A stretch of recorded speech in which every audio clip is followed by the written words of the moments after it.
कबारा कबारा कबारा कबारा कबारा कबारा कबारा कबारा कबारा कबारा। ये क्या कर दिया आपने? बोलेगा हम सबको मारेंगे, क्या करेंगे? कुछ नहीं होगा।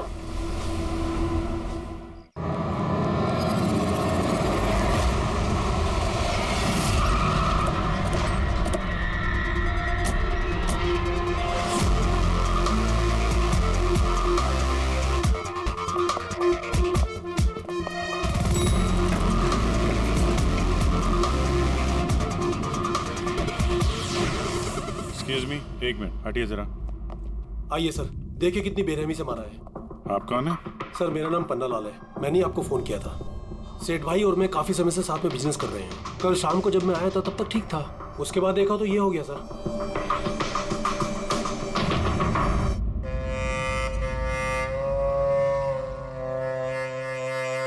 ये कौन है? सर घर का नौकर रामू।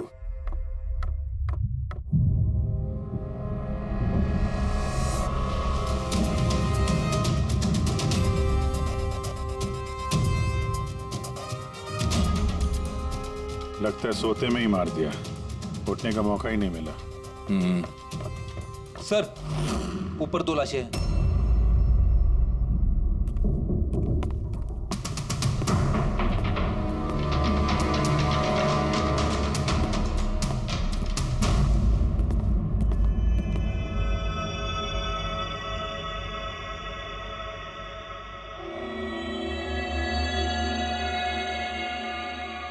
लगता है नौकर की आवाज सुन के ये बाहर आए होंगे और खूनी ने इन्हें यहीं पे मार दिया। बेडरूम में 1 लाश है।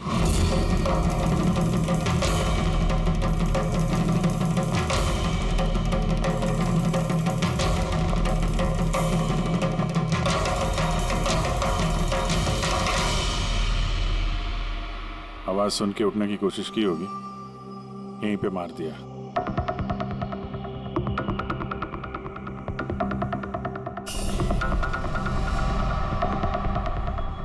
तिजोरी से क्या क्या गया कुछ मालूम है? सर 10 करोड़ के हीरे थे, 2 हफ्ते पहले मैंने पॉलिश के लिए दिए थे, सारे के सारे चले गए।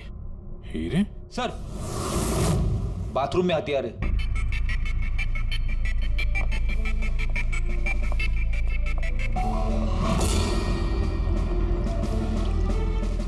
लगता है इसी हथियार से सबको मारा है।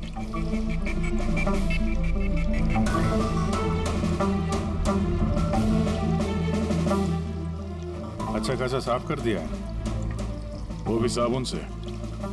लगता नहीं इस पे कोई सुराग मिलेगा। बहुत ही खतरनाक खूनी है यार। पहले 3-3 खून करता है, अबे यहीं बाथरूम में बैठ के हथियार साफ करता है। साइकोपैथ। अच्छा, इन हीरों के बारे में कोई और भी जानता था? सर 3 लोग जानते थे। कौन है? आइए बताता हूँ सर। एक सेठ भाई का भतीजा करुणेश, 2 एम्प्लॉय थे, सतीश और सर मानिक। आइए सर मैं दिखाता हूँ।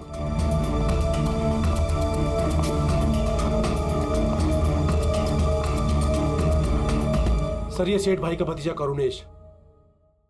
जी मैं करुणेश, ये मेरे चाचा चाची थे। और ये एम्प्लॉय मानिक और ये सतीश। हाँ सर, वो हीरे पॉलिश करने का काम मुझे और मानिक सर को दिया था। और सर मेरे 10 करोड़ के हीरे चले गए, मैं तो बर्बाद हो गया। कहाँ से लाऊंगा मैं सब? आप शायद भूल रहे हैं, 3-3 खून हुए हैं यहाँ पे। उनकी जिंदगी हीरों से कहीं ज्यादा कीमती है, समझे आप? बाहर चल के देखते हैं, शायद किसी ने कुछ और देखा हो।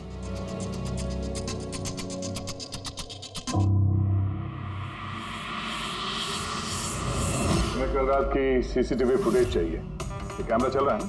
हाँ साहब, लेकिन कल रात 2 से 3 बजे के बीच लाइट कट गई थी साहब। उस समय का तो कुछ मिल नहीं पाएगा साहब, लेकिन उसके पहले और बाद का सब है साहब। 2 से 3 बिजली नहीं थे, शायद खून भी उसी वक्त हुआ। लेकिन कल रात 2 से 3 बजे के बीच लाइट कट गई थी साहब। उस समय का तो कुछ मिल नहीं पाएगा साहब, लेकिन उसके पहले और बाद का सब है साहब। 2 से 3 बिजली नहीं थे, शायद खून भी उसी वक्त हुआ। उस दौरान तुमने किसी अनजान आदमी को यहाँ आते जाते देखा था? साहब रात को 2:30 बजे सेठ साहब के बाजू वाले घर से 4 बच्चे लोग गाड़ी लेके निकल गए। वो फ्लैट किसका है? वो प्रेरणा मैडम का। प्रेरणा मैडम और उनके मम्मी पापा वहाँ रहते हैं। पिछले हफ्ते भर से उनके मम्मी पापा बाहर गांव चले गए और उनकी गाड़ी लेके सब गए। हाँ सर, वो जल्दी में थे और कुछ परेशान भी थे। हमने ज्यादा ध्यान नहीं दिया क्योंकि हम लोग बिजली के चक्कर में परेशान थे। तो गाड़ी की डिटेल है तुम्हारे पास? मिलेगी ना सर? ये बच्चे जरूर कुछ जानते होंगे इसके बारे में। सब जगह अलर्ट कर देते, कहाँ जाएंगे बात के। सर देखा सुना तो नहीं है, लेकिन कल रात एक अजीब बात हो गई थी। करीब 1 घंटे तक कल रात बिजली नहीं थी। हाँ सर। सर ये पॉश एरिया है, यहाँ कभी लाइट जाती नहीं है। बिजली अपने आप तो नहीं कटी होगी, कातिल ने जानबूझकर पावर सप्लाई काट दी होगी।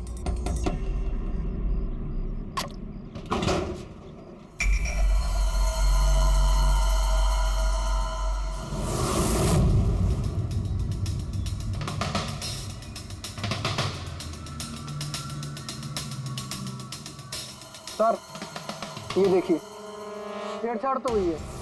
जिस आदमी ने ये वायर काटा है उस आदमी को बहुत अच्छे तरीके से पता था कि अगर ये वायर काटेगा तो पूरे एरिया की लाइट चली जाएगी। और हर सोसाइटी की भी। जी ठीक है, थैंक यू। साफ है, किसी ने रात को 2 बजे इस जंक्शन बॉक्स से पावर सप्लाई कट कर दिया था, जिससे सोसाइटी का जो सीसीटीवी कैमरा है वो ऑफ हो जाए। उसके बाद वो कंपाउंड में घुसा और मिस्टर सेठ के घर में घुस गया। और करीब 2:15-2:30 बजे खून किया होगा, फिर हीरे चुराए और वहां से निकल गया हो। और फिर 3 बजे बिजली आ गई वापस।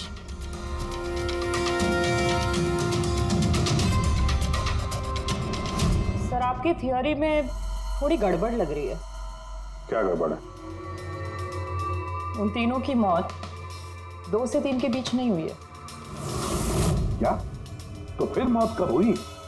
इसके लगभग 1-1.25 घंटे पहले, मतलब 1:45 से 1:15 बजे के बीच। ये कैसे पॉसिबल है सर? इन तीनों की बॉडी का टेम्परेचर और बॉडी के अंदर की स्थिति यही बताती है कि इनकी मौत 1:45 से 1:15 बजे के बीच में ही हुई। और तो और ये मिस्टर सेठ की घड़ी, हमले के बाद इन्होंने जरूर कातिल के वार को अपने हाथों से रोकने की कोशिश की होगी और किसी धक्के से इनकी घड़ी बंद पड़ गई होगी। इस बंद घड़ी का समय दिखा रहा है 12:55। 12:55? तो अगर मौत 1:45 से 1:15 बजे के बीच हुई तो कातिल उसके पहले आया होगा। लेकिन बिल्डिंग की लाइट तो 2 बजे तक चल रही थी सर, और सीसीटीवी कैमरे भी काम कर रहे थे। और बिल्डिंग में सिक्योरिटी भी काफी अच्छी है सर। और सर एक वॉचमैन तो मिस्टर सेठ के घर के नीचे ही खड़ा था। हमने तो सीसीटीवी फुटेज चेक किया था, 2 बजे तक तो कातिल अंदर आया नहीं। तो आया कब? और फिर कातिल ने मर्डर करने के 1 घंटे बाद पावर कट क्यों किया? रेडी? हाँ रेडी। अच्छा, वेरी गुड सर। रेडी ने उन 4 बच्चों को पकड़ लिया है। शहर से बाहर भागने की कोशिश कर रहे थे, वाशी ब्रिज के पास पकड़ लिया उन्हें। Great work. चारों को यहाँ ब्यूरो में लेकर आने को कहो।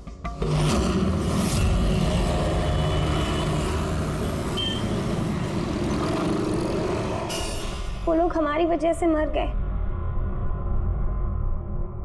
ये सब तुम लोगों ने उन हीरो के लिए किया ना? हीरे? कैसे हीरो की बात कर रहे हैं सर आप? हीरो के बारे में पता नहीं तुम्हें? अगर नहीं तो फिर मारा क्यों उन लोगों को? हाँ? सर हमने किसी को नहीं मारा, वो कबारा ने मारा है सर। और वो हमारी वजह से आया था क्योंकि हमने उसे बुलाया था सर। ये कबारा कौन है? वो एक मशहूर सीरियल किलर और लुटेरा है। एक मिनट, ये वो 1940 वाला कबारा तो नहीं है? इसके बारे में पढ़ा है सर। ये सिर्फ लोगों को लूटता नहीं था, बल्कि बहुत बुरी तरीके से उनकी हत्या कर देता था। हाँ वही है। अरे लेकिन उसको तो मर के 50 साल हो गए। तुमने उसे बुलाया कैसे? हम लोग एक हिस्ट्री प्रोजेक्ट बना रहे थे, तो हमें लगा कि रियल लुटेरे को बुलाएंगे तो और अच्छा होगा, तो इसलिए हम उसकी आत्मा को बुला रहे थे। लेकिन सब गड़बड़ हो गया। कुछ भी हो जाए हाथ मत छोड़ना।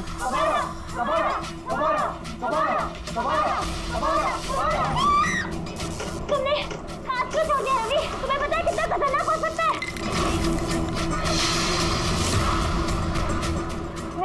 Let's just stand हैंड्स मी। कबारा कबारा कबारा कबारा कबारा कबारा कबारा।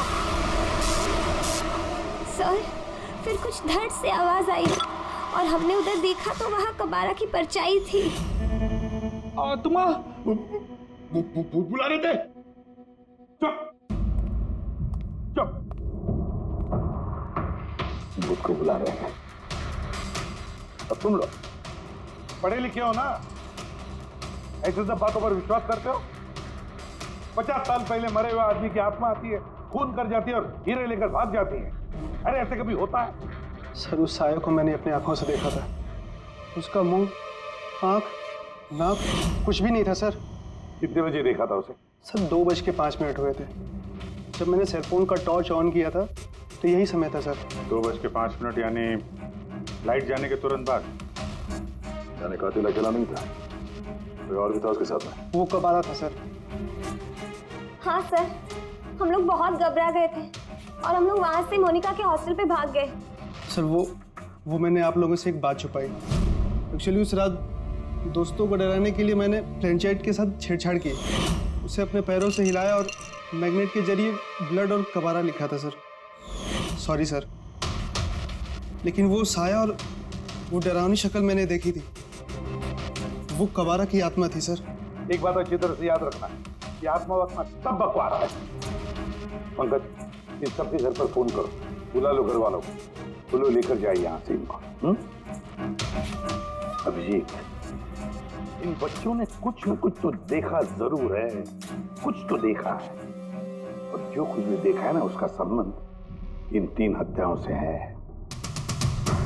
पता लगाना पड़ेगा है कौन ये साया।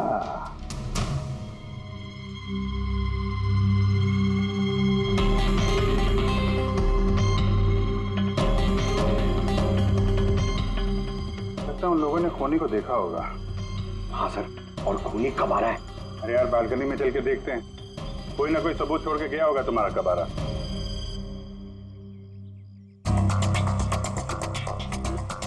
तो इसके गिरने की आवाज सुनी थी लोगों ने?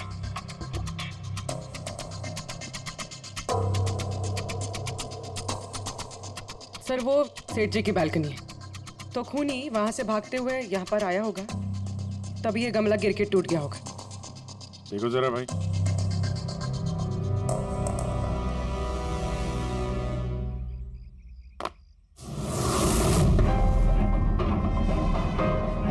सर, निशान क्लियर तो नहीं है, लेकिन लगता है ये 7 नंबर का जूता है। पैर काफी छोटा है, मतलब ऊंचाई कुछ ज्यादा नहीं होगी इसकी। चाहे वो छोटा हो लेकिन ताकतवर तो है, जिस हिसाब से खून किया उसने। क्या लगता है पंकज, कुछ कहना है? ये जूते का निशान किसी आदमी का है या आत्माओं ने आजकल जूते पहनने शुरू कर दिए? नहीं सर, जो आप बोल रहे हैं वो सही है, लेकिन वो बिना आंख नाक मुंह वाली साया, सर वो क्या था? तो इसमें कौन सी बड़ी बात है? तुम अपने चेहरे पे ये लगा लो, ये लो। ना आंख है ना नाक है, एकदम साया और अंधेरा था। उनको भी लगा कि वो खूनी कोई आत्मा थी। एक तो वो लोग प्लेनचेट खेल रहे थे, ऊपर से लाइट चली गई। एक साया दिखा तो दिमाग तो उल्टा सीधा ही सोचेगा ना। जरा सोचो, एक आत्मा को 10 करोड़ के हीरे की क्या जरूरत है? क्या करना है उसको? ये काम किसी आत्मा का नहीं, किसी इंसान का है। रात के 12:55 को मिस्टर सेठ, मिसेस सेठ और उनका नौकर रामू, इन तीनों के खून हो गए। फिर रात के 2 बजे जंक्शन के मीटर बॉक्स से किसी ने छेड़छाड़ की और फिर रात के 2:05 पर खूनी को प्रेरणा के बालकनी से भागते हुए देखा अदनान। सवाल ये उठता है कि सर खूनी घर के अंदर कब गया? सर हमारे पास रात के 2 बजे तक का सीसीटीवी फुटेज है सर। दोपहर के बाद घर के पास कोई आया ही नहीं, खिड़की दरवाजे सब बंद थे, कोई एंट्री हो ही नहीं सकती। ये तो ऐसा ही हुआ जैसे 12:55 को खूनी जादू से घर के अंदर प्रकट हुआ और सबको मार दिया। क्या कहा तुमने फ्रेडी? क्या कहा? कुछ नहीं सर, फ्रेडी बिल्कुल सही कहा तुमने। खूनी ने ऐसे ही किया होगा, बिल्कुल ऐसे ही किया होगा। मतलब काबरा का भूत? चुप, काबरा का भूत। मेरे कहने का मतलब है ये खूनी कत्ल की रात पहले से ही वहां मौजूद था, बाहर नहीं निकला था वो। यानी घर के अंदर था कोई आदमी? लेकिन सर घर के तो सारे लोग मारे गए। कोई और दया, कोई और था जो कत्ल की रात से पहले ही कमरे के अंदर बैठा था, बाहर नहीं निकला था। एक काम करते हैं, सीसीटीवी फुटेज चेक करते हैं, देखते हैं कत्ल के 2-4 दिन पहले कौन कौन मिस्टर और मिसेस सेठ के घर आया था। और दया, अभिजीत, तुम सेठ के घर जाओ और देखो कहीं कोई छुपने की जगह है क्या।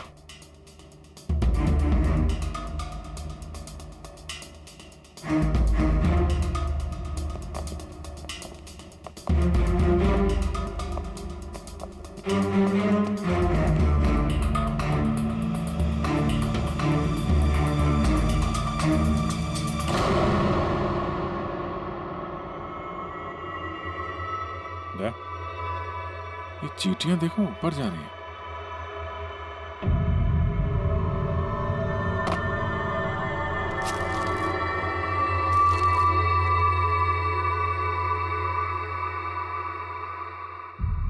Dry fruits?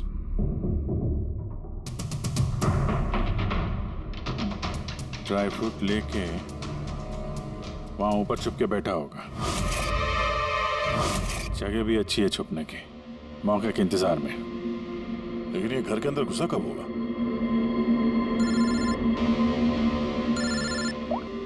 हाँ सर,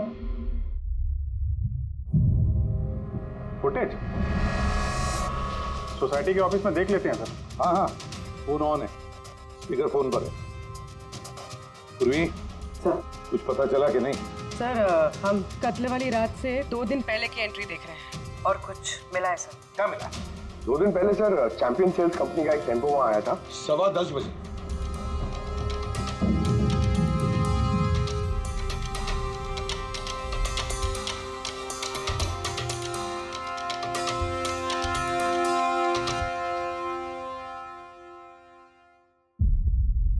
और सर उसके दूसरे दिन यानी कत्ल से 1 दिन पहले चैंपियन सेल्स का टेक्नीशियन मिस्टर सेठ के घर आया था। 1 घंटे रुका रहा और फिर चला गया।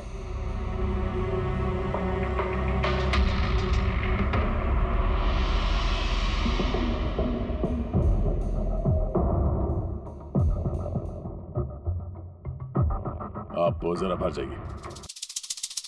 2 लोग आए थे फ्रिज डिलीवर करने के लिए और दूसरे दिन दूसरा आदमी शायद फ्रिज इंस्टॉल करने के लिए, पर 1 घंटे में निकल गया।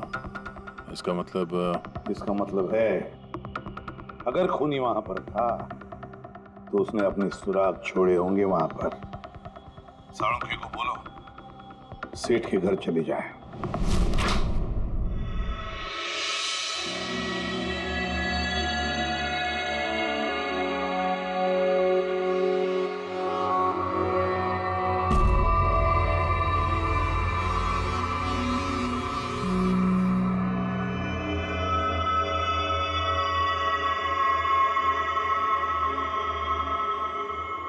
कुछ मिला डॉक्टर साहब?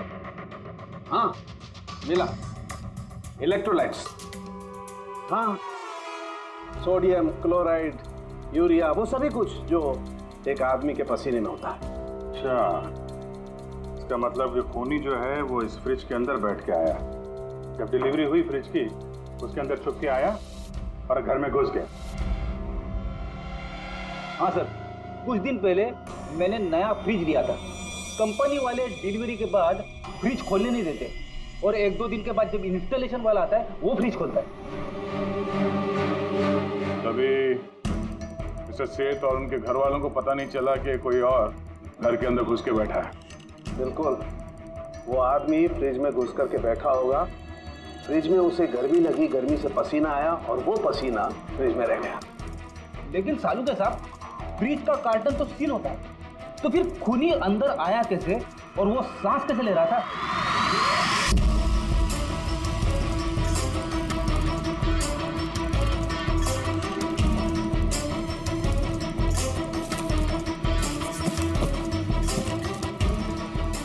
ये देखो, तो यहां से सांस ले रहा था वो। ये तो ट्रोजन हॉर्स वाली कहानी हो गई। Trojan horse? अब ये क्या है?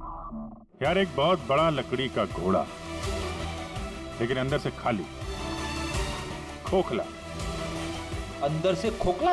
हाँ, जिसके जरिए ग्रीक सैनिकों ने ट्रॉय में घुसपैठ की थी। ग्रीक सैनिकों ने एक बहुत बड़ा लकड़ी का घोड़ा ट्रॉय में भेजा, जिसमें सैनिक पहले से ही थे। ट्रॉय में पहुंच के एक सैनिक घोड़े से बाहर निकले और उन्होंने ट्रॉय पे हमला कर दिया। इस खूनी ने भी वही तरीका चुना है और कामयाब भी रहा।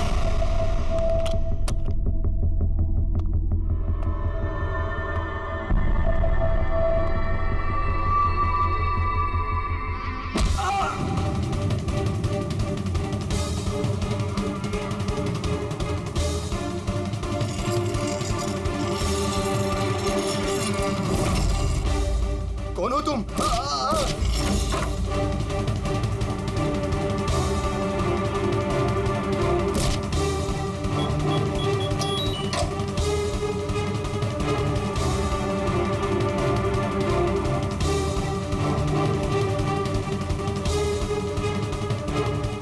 और भागने से पहले उसने अपने हाथ धोए, हथियार साफ किया और ठीक 2 बजे उसका साथी जो नीचे इंतजार कर रहा था उसने पावर स्विच ऑफ कर दिया और अंधेरे का फायदा उठा के वो यहाँ से भाग निकला। भागते भागते वो प्रेरणा की बालकनी में गया जहाँ उसने वो गमला गिराया।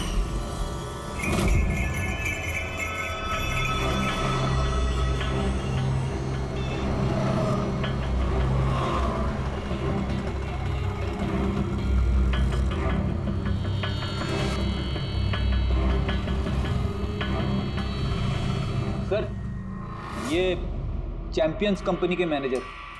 सर मैंने रिकॉर्ड अच्छे से चेक कर लिया। सेठ जी हमारे पुराने कस्टमर थे। आप मैनेजर हैं? जी सर। तुम कैलाश और मानव? जी सर। तुमने फ्रिज की डिलीवरी दी थी सेठ साहब के घर पे, है ना? जी सर। और तुम राणा हो, तुमने फ्रिज इंस्टॉल किया? जी सर। लेकिन क्या हुआ सर? मिस्टर सेठ, उनकी पत्नी और उनके नौकर का खून हो गया है। खून? लेकिन साहब हम लोगों ने तो कुछ नहीं किया था साहब। हमें तो असाइनमेंट मिला था, हमने गोडाउन से फ्रिज उठाया और उनके घर में डिलीवर कर दिया। लेकिन सर ये तुम्हारा रोज का काम है सर। हाँ सर, एक बात है, वो फ्रिज सर कुछ ज्यादा ही भारी था, तकरीबन 30-35 किलो ज्यादा था सर। हाँ सर, हम लोगों ने इस बारे में बात भी किया था सर। हम लोगों ने सोचा कोई नया मॉडल है। सर, मैंने इन लोगों का लॉगबुक चेक किया। ये दोनों 9 बजे गोडाउन पहुंचे थे और 9:30 बजे टेम्पो में फ्रिज को लोड किया और 10:15 बजे इन लोगों ने वो फ्रिज मिस्टर सेठ के घर पे डिलीवर करके वहां से निकल गए। इस दौरान तो कोई आदमी फ्रिज के अंदर नहीं जा सकता। जो भी हुआ है 9:30 से पहले ही हुआ होगा सर। सर ये खूनी रात को ही फ्रिज में घुस के बैठ गया होगा। मिस्टर राणा, आप गए थे वहां पे फ्रिज इंस्टॉल करने के लिए, तो फ्रिज के पैकिंग में आपको कुछ गड़बड़ लगी? ऐसा लगा कि छेड़छाड़ की गई है पैकिंग के साथ? कुछ खास नहीं था सर, बस पैकिंग अच्छी नहीं थी। कार्टन और अंदर का थर्माकोल बिल्कुल टूटा हुआ था, जैसे किसी चूहे ने काटा हो। मुझे ये बात अजीब लगी, इसलिए मैंने फ्रिज को चेक किया। फ्रिज बिल्कुल परफेक्ट था सर, उसमें कोई डैमेज या फॉल्ट भी नहीं था। इसलिए मैंने उन लोगों को ये बात नहीं बताई कि वो लोग फ्रिज वापस कर देते और हमारी कंपनी का नाम खराब हो जाता। थर्मोकोल तोड़ के दरवाजे में फंसा दिया होगा ताकि सांस ले सके। हाँ, ये फ्रिज का वजन 30-40 किलो से ज्यादा था और जूतों के निशान जो मिले वो 7 नंबर के जूतों के थे। मतलब ये आदमी कोई एवरेज कद का इंसान नहीं है, इसीलिए तो फ्रिज के अंदर फिट हो गया। मैनेजर साहब। जी सर। सेठ साहब के घर पे जो फ्रिज भेजा है बिल्कुल वैसा ही फ्रिज यहाँ पर मंगवा लो। ठीक है सर। ढीचू को बुलाओ।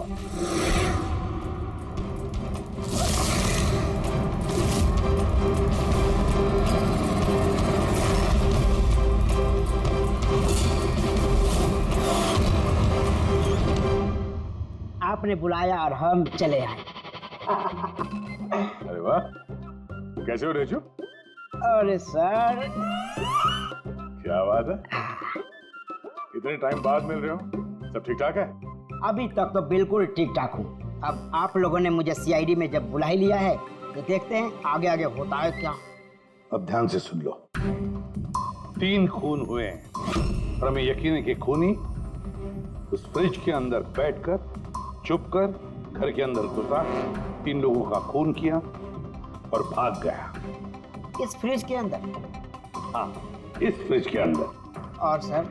और तुम्हें हाँ, बस वैसे इस फ्रिज के अंदर जाना है और बैठना है। सर, मुझे फ्रिज के अंदर जाना है? हाँ। वो फ्रिज का दरवाजा बंद हो जाएगा? बिल्कुल। तुम्हें फ्रिज के अंदर बैठकर बाहर निकलने की कोशिश करनी है। कैसे बाहर निकलोगे हमें दिखाओ। लेकिन सर थोड़ा एक गिलास पानी मिलेगा? हाँ मिलेगा, फ्रिज के अंदर जाओ, बैठकर पियो। चलो। जी जी जी सर। चल रेजो, चल जा सूली पे, अब हो जा मरने के लिए तैयार। जा रहा हूँ सर।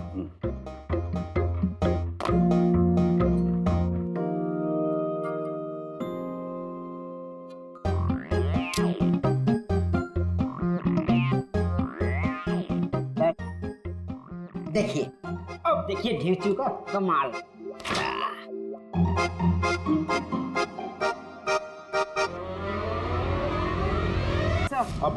सर, फ्रिज की डिलीवरी और इंस्टॉलेशन के बीच मिस्टर सेठ के घर 3 लोग आए। सर, पहला है पन्ना लाल। हाँ, पन्ना लाल सूरत से हीरे लेकर आया था और रात को मिस्टर सेठ के घर में ही ठहरा था।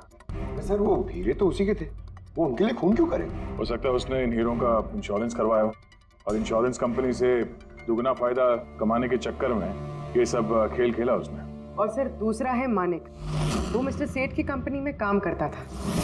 हीरो की पॉलिश तो इसी ने की थी ना, क्या पता सर इसकी नीयत खराब हो गई हो। तीसरा है मिस्टर सेठ का भतीजा करुणेश। हाँ सर, ये करुणेश उनके यहाँ रहता नहीं था, उनकी कंपनी में काम करता था और हीरो के बारे में उसे सब कुछ पता था। हो सकता है लालच में आकर उसने उन लोगों का खून कर दिया। रीजू, हाँ रीजू बोलो। सर, एक आदमी है विक्टर। सर, उसका हुलिया सेम टू सेम वैसा ही है जैसा आप लोगों ने बताया था। और सर, वो बड़ी आसानी से फ्रिज में समा सकता है। और सर, कुछ दिनों से वो बड़ी ही बहकी बहकी बातें कर रहा है, जैसे उसे कोई कुबेर का खजाना हाथ लगने वाला हो या फिर कोई खजाना हाथ लग गया हो।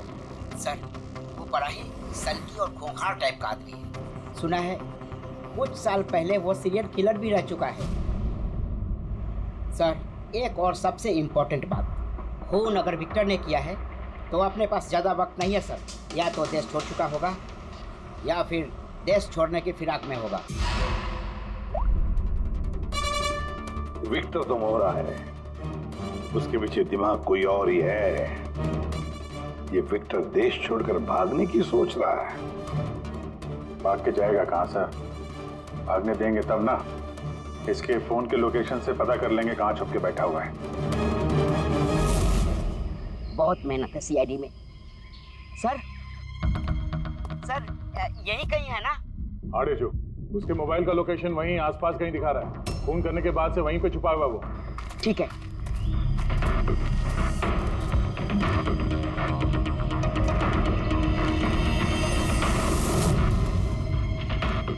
तुम सही जा रहे हो और आगे बढ़ो।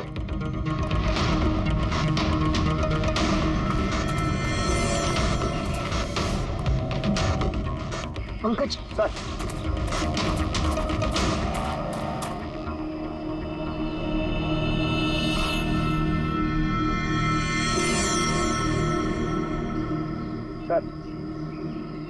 अब इसे कोई नहीं पकड़ पाएगा सर।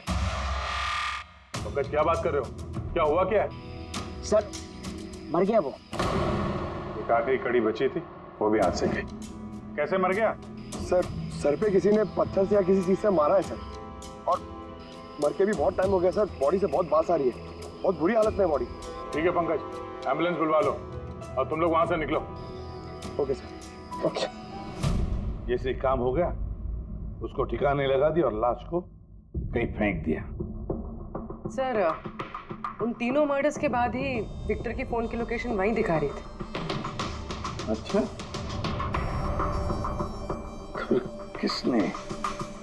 किसने किए होंगे खून? ये पन्ना लाल माणिक्य करुणेश, पन्नालाल माणिक्य करुणेश। हाँ बोलता हूं। अच्छा ठीक है, थैंक यू। ये पन्नालाल, माणिक और करुणेश तीनों को फोरेंसिक लैब बुला लो। असली गुनहगार कौन है इसका पता चल गया। इस कार्टन के जरिए विक्टर को उस घर में भेजा गया था और ढेचू को अंदर भेज के ये बात तो प्रूव हो गई कि विक्टर अपने आप बाहर नहीं आया था। तो जाहिर है जरूर किसी ने उसकी मदद की है बाहर आने में। और जिसने भी उसकी मदद की वो इस सब का मास्टरमाइंड है, और वो तुम तीनों में से ही कोई एक है। ये आप क्या बोल रहे हैं? सर मैंने कुछ नहीं किया। आप लोग ऐसे कैसे बोल सकते हैं हमें? एक मिनट। किसी ने इस कार्टन को बड़े प्यार से बाहर से काटा, विक्टर को बाहर निकाला, फिर वापस डक्ट टेप से इस कार्टन को चिपका दिया। लेकिन इस कार्टन को चिपकाते वक्त उसने अपनी उंगलियों के निशान इस चिपचिपी इस जगह पर छोड़ दिए, जो अभी भी इंटैक्ट हैं, इस टेप के उस तरफ। लेकिन सर फिंगरप्रिंट्स मिलेंगे कैसे? कार्टन पे तो टेप लगा हुआ है, और अगर हम टेप निकालते हैं तो उसके साथ कार्टन का कागज भी निकल जाएगा। फिक्र मत करो पूर्वी, साड़ों साहब ने हमें यहाँ बुलाया है तो कोई ना कोई रास्ता तो होगा इनके पास। है ना, रास्ता है। तारिका, इस हेयर ड्रायर के जरिए इस हेयर ड्रायर को हम इस टेप के ऊपर इस्तेमाल करेंगे। इस ड्रायर के गर्म हवा से इस टेप के ऊपर का एडहेसिव गोंद कमजोर हो जाएगा।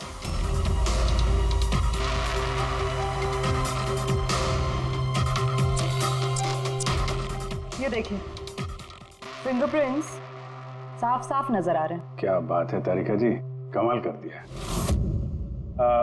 फिंगरप्रिंट्स एकदम साफ नजर आ रहे हैं। हाँ, अब बस इनमें से मैच करने की देरी है।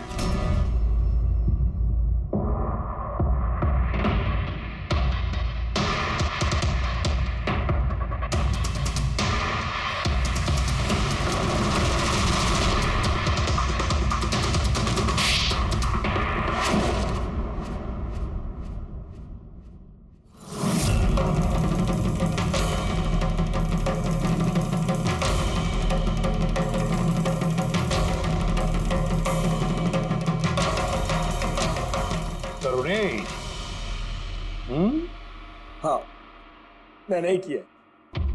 मुझे उन हीरो के बारे में पता था, और मुझे ये भी पता था कि वो लोग एक नया फ्रिज लेने वाले हैं। और तभी मुझे एक आइडिया आया।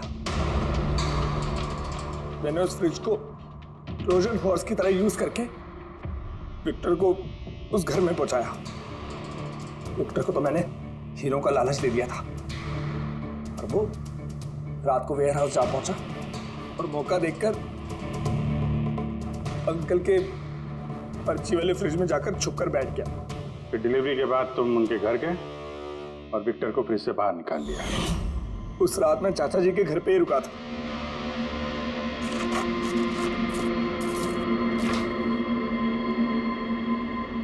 और फिर मैंने विक्टर को फ्रिज से बाहर निकाल के घर में ही छुपा दिया। करीब 1.5 दिन तक वो वहीं छुपा रहा। घर के लोग रात को सो गए तो वो बाहर निकला,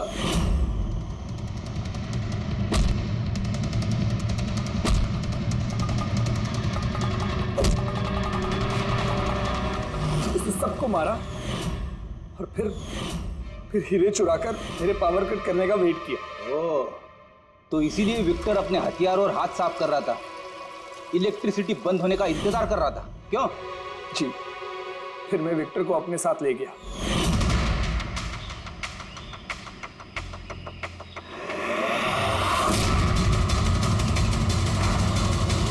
और मारने के बाद उसे फेंक दिया ताकि मुझ तक कोई ना पहुंच सके। इतना सोचा, कितनी प्लानिंग की, लेकिन अकल तुक्की पड़ गई इसकी।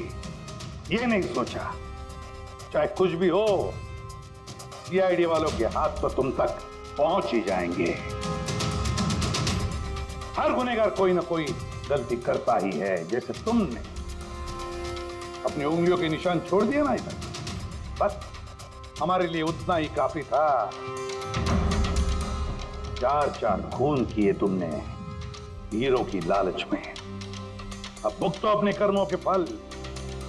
कड़ी से कड़ी सजा होगी तुम्हें, शायद फांसी।